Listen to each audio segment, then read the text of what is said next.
હેલા તમે સરપંચ બની જાવ તો હવે તને બુદ્ધિ હે સરપંચ ખાલી 5 વર્ષ ઓલે જ હોય અને એમાં એનો પગાર 5000 રૂપિયા જ હોય અને મારો પગાર 50000 રૂપિયા હે. હા તો એ 5 વર્ષ રહે ને તો એ હે ને ઈ સ્કોર્પિયો લઈને ફરે અને તમે અલ્ટુડી લઈને ફરો.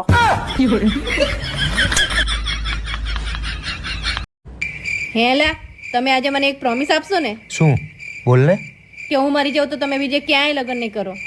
આજે હું ભીષ્મ પ્રતિજ્ઞા લઉં છું કે બીજે લગ્ન તો શું, હું બીજા કોઈની જાનમાંય નહીં જાઉં. તું ખાલી એક વખત મરતો ખરી.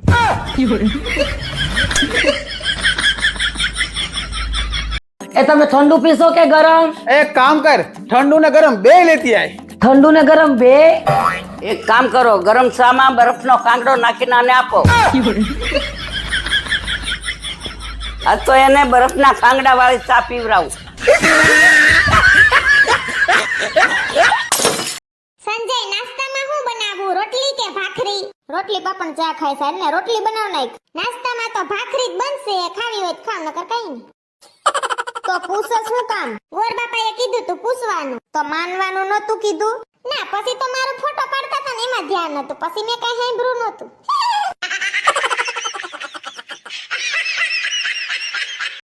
અત્યારે ગુજરાતમાં શું ચાલી રહી છે? મમ્મી પારુલ માની લે કે મને કોઈક છોકરી પસંદ આવી છે હા માની લીધું, બીજું? અને છોકરીને હું પસંદ આવી છે. ઈ માનવામાં જ ના આવે, મેં જ તમને પરાણે પસંદ કર્યા હે. વિજય, તમે મારામાં શું જોઈને લગ્ન કર્યા? કશું નહીં અલી, આપણાને નાનપણથી આમે ને જીવનમાં રમખાણ કરવાનો શોખ હતો. તો તારી જોડે કરીને આ જીવન તો થઈ ગયું ને મારે રોજ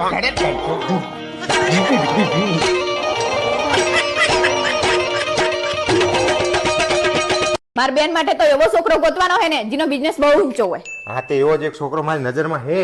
કોણ હે? મારો ભાઈબંધ. શેનો બિઝનેસ કરે? ગિરનાર ઉપર ગલ્લો હેનો. હા સાચું કહું, બહુ ઊંચો બિઝનેસ છે એનો.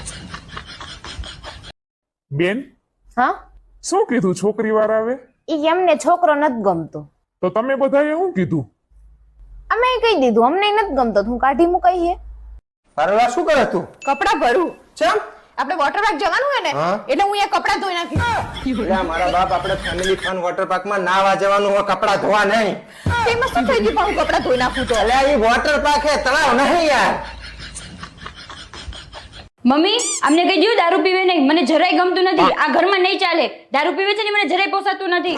તને ના જ પોહાય ને, પીઝા પછી ઉંદરા જેવો વાઘ બનીને બેહેસ તાર હામો. ક્યાંથી પોહાય તને? દારૂ પીધા પછી આખા ગમના હમુડા ડારે. મમ્મી, આઈ એમ મેડ નો અર્થ શું થાય? હું ગાંડી છું. ઈ તો મને ને પપ્પા ને બેન ખબર છે, પણ એનો મતલબ શું થાય ઈ કે? હે ભાવેશ, હા બોલ. કોઈ પણ નવો વાયરસ આવે એની અસર માણસ પેલા શેર બજાર ઉપર ચમ થતી હશે?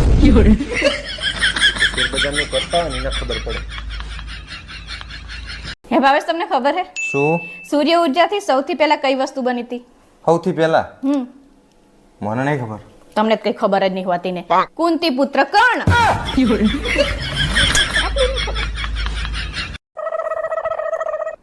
આ શું કરે તું? પાવડર લગાવું. આટલો બધો? આથી કાલા પાવડર એક્સપાયર થઈ જવાનો હોય એટલે આજ લગાવી દો ને. ત્રાસ છે તારો. હેલા, તમને ખબર હે લગન પહેલા છોકરીઓને કોઈ જાતની બીમારી હોતી નહીં અને લગન પછી આ બીમારી તે બીમારી, ગોળી ઉપર ગોળી, ગોળી ઉપર ગોળી, આ જ કરવાનું. તો શું? તો શું એનો મતલબ સમજાય તમને? શું મતલબ થાય એનો? આ સાસરું રહ્યો ને ઈ જ બીમારીનું ઘર હે. લે બારું પૈસા. આટલા બધા પૈસા છે લે? રોડ ઉપર વાટકો લઈને ભીખ માંગવા બેઠો તો ને અહીં લાયો. હા, હવે મને ખબર પડી કે ઓલો હવાનો વાટકો ગોતી હતી ને ઈ ચમ નહીં મળતો. લે તને નહીં હાલવા. હા બ્રોનેલા, હા બોલ. કાલ રાતનું મને બહુ જ પેટમાં દુખાય છે. કાલ રાતે શું ખાધું તું તે? પિઝા, બર્ગર અને ફ્રેન્ચ ફ્રાઈઝ. આ તારો બાપ ફેસબુક નહીં, હાચે હાચું બોલી જા. વઘારેલા ભાત ખાધા હતા કાલ. પારુલ, ગાંધીજીના પપ્પાનું નામ શું હતું? જયંતિ. શ્રી જયંતિ. કરમચંદ ગાંધી હતું. તો પછી કેલેન્ડરમાં ગાંધી જયંતિ કેમ લખેલું આવે? એ મારા બાપ ચાહે આવી હે તું. ભાઈ સુખી રહેવા માટે શું કરું? આ ત્રણ વસ્તુ નહીં કરવાની. લવ મેરેજ નહીં કરવાનો, અરેન્જ મેરેજ નહીં કરવાનો, અને ત્રીજું લગ્ન નહીં કરવાનો. તમારા જોડે પત્ની હે તોય તમારે રાતે ઉજાગરા કરી કરીને કની જોડે વાત કરી હોય હે? તારી જોડે તો પતિ હે, પણ જે બચારીને પતિ નહીં એની જોડે કોણ વાત કરશે?